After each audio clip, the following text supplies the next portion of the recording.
हिंदू धर्म के धर्मगुरु ये कहा करते थे कि जो बनारस में मरता है, जिसकी मृत्यु काशी में होती है, वो सीधा स्वर्ग जाता है। और जो मगहर के अंदर मरता है, मगहर के अंदर मुसलमान एक नवाब था, बिजली खान पठान। बिजली खान पठान एक नवाब था, उसका राज्य था। तो वहां जो मगहर स्थान था उसके बारे में उन्होंने ये बता रखा था ब्राह्मणों ने, हिंदू धर्म के धर्म गुरुओं ने, कि वो पृथ्वी वहां का जो अक्षेत्र है, भगवान शिव ने श्राप दे रखा है, वहां जो मरेगा वो नरक जाएगा। और एक वहां इस कारण से कि हमारे माता पिता की मृत्यु यदि बनारस में हो जाएगी, काशी में हो जाएगी, तो स्वर्ग चले जाएंगे।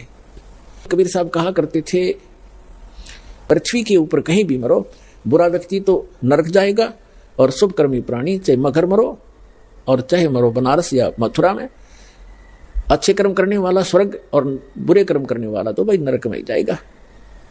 लेकिन ब्राह्मण लोग नहीं मानते थे। तो धर्म गुरुओं ने इतनी अफवाह फैला दी, ऐसी महिमा दंत कथा फैला दी कि जो काशी में मरेगा वो मोक्ष हो जाता है।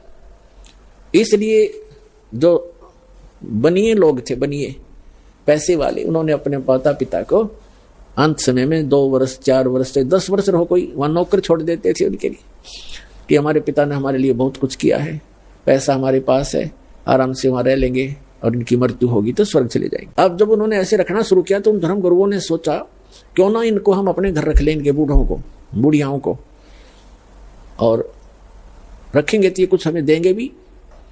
तो इस लालच में उन्होंने वो आफत मोल ले ली और उन अपने यजमानों से कहा, अक्षेत्र बटे हुए हैं इनके, उनसे कहा कि भाई आपके माता पिता को आप हमारे घर पे छोड़ दो, यहाँ कथा भी सुना करेंगे और यहाँ भोजन भी कर लिया करेंगे।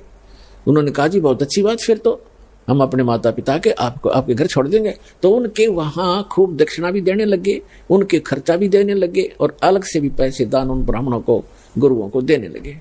जिस कारण से सभी ब्राह्मणों में ये एक जैसे पीजी हुआ करना, पीजी जैसे खोल लिए इनने। अपने आत्मा वृद्ध अवस्था में बूढ़ा व्यक्ति अगर अस्वस्थ हो जाए तो एक के दुभर हो जाता है। उसे तो अपना माता पिता बुरा तो नहीं लगते, लेकिन उसके लिए कितना प्रयत्न करना पड़ता है, कैसे संभाल करनी पड़ती है, कहीं थूक देते हैं, कहीं दस्त लग जाते हैं, तो कई प्रकार की ऐसी बहुत कुछ सेवा होती है। कुछ दिन तो उन्होंने आया आनंद, फिर बूढ़े संभालने हो गए मुश्किल। तो उन्होंने मिलकर एक स्कीम बनाई कि इनकी टिकट काटो जल्दी।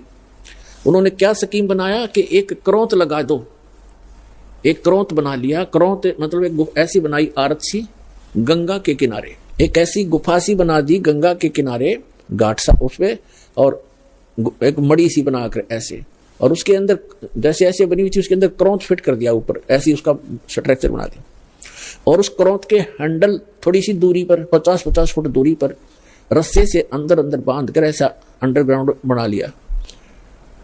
और वो दूर जाकर बैठ जाए 2 जने उसको हैंडल करने वाले, ऐसे जंगल सा बहुत जड़े से उसमें झाड़ से थे वहां पर। तो वो क्या कहते हैं कि जो उन्होंने एक अफवाह फैला दी कि जो गंगा के किनारे अपनी करौंत से गर्दन कटवाएगा वो सीधा स्वर्ग, शीघ्र स्वर्ग जाएगा। जो शीघ्र जाना चाहता है स्वर्ग, उसके लिए परमात्मा ने एक करौंत भेजना शुरू कर दिया। करौंत माने लकड़ी काटने का आरा, वो इतने लंबे लंबे दांतों वाला, ऐसे दोनों हाथों से दूर दूर से पकड़ कर चलाते हैं, ऐसा करौंत बोलते हैं। तो भी बुढ़ापे में आप भी दुखी हो लेते हैं। उन्होंने अपने बच्चों से कहा, बेटा हमारा तो समय आ चुका है, हम भी दुखी हैं शरीर में, कभी आंखें दर्द कर रही हैं, कभी भड़क हो जाती है, और कभी कोई ना कोई समस्या शरीर में बनी ही रहती है।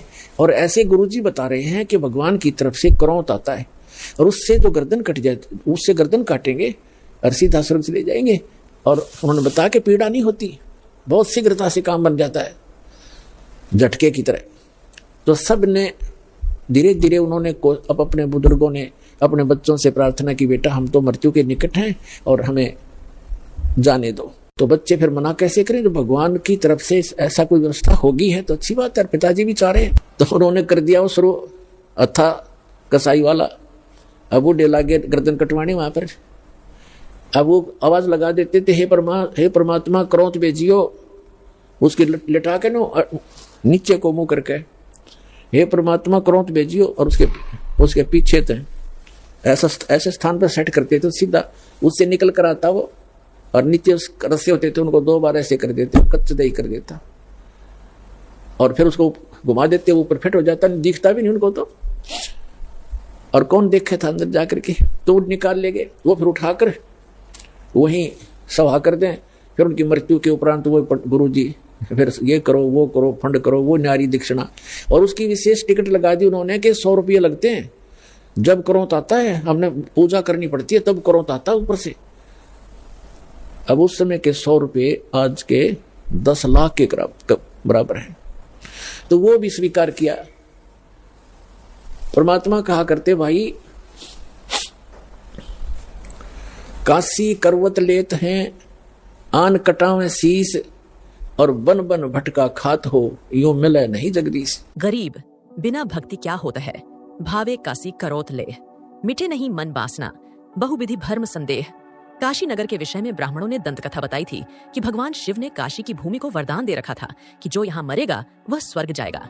जब देखा कि काशी में वृद्धों की भीड़ लग गई तो नया षड्यंत्र रखा, करौत को स्वर्ग का मार्ग बताकर जनता को भ्रमित किया गया। यह योजना ब्राह्मणों द्वारा वृद्धों की समस्या से बचने और धन कमाने के लिए बनाई गई थी।